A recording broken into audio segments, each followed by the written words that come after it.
I'm a physician scientist, and I see patients with Parkinson's disease in the clinic at Brigham and Women's Hospital. And what my patients ask me is, "Doctor, how am I going to be doing in 5 years, in 10 years? Doctor, do you have a medicine to make me better and to slow down the progression of the disease?" And it's exactly the answers to these questions that we are working on.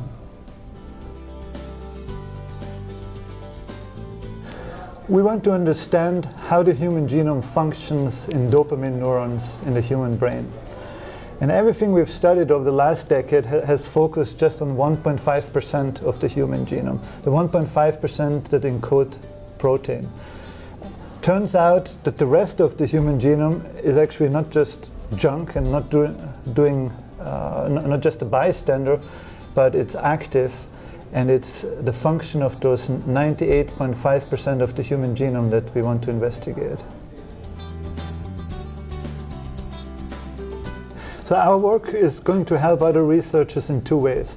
Number one, we're going to establish an encyclopedia of all the RNA, all the gene function in human dopamine neurons. And so other researchers can then go look at the biomarker or gene of interest and look it up in our encyclopedia, see if it's functional in dopamine neurons in human brain.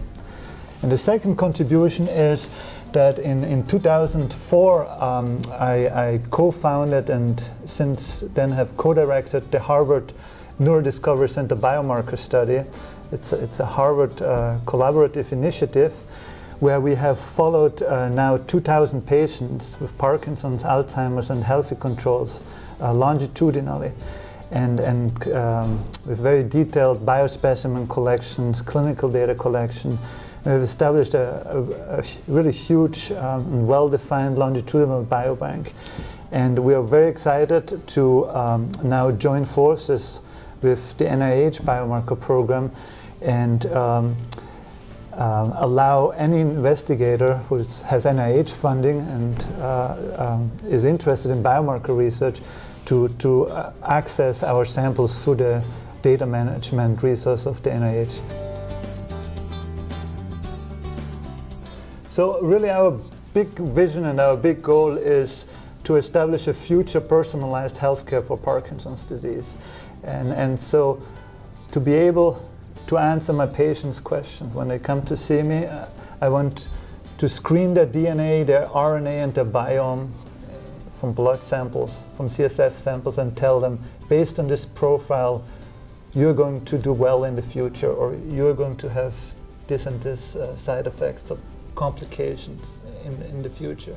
And we will also want to use these profiles to identify exactly what medicine is right for the right patient at the right time.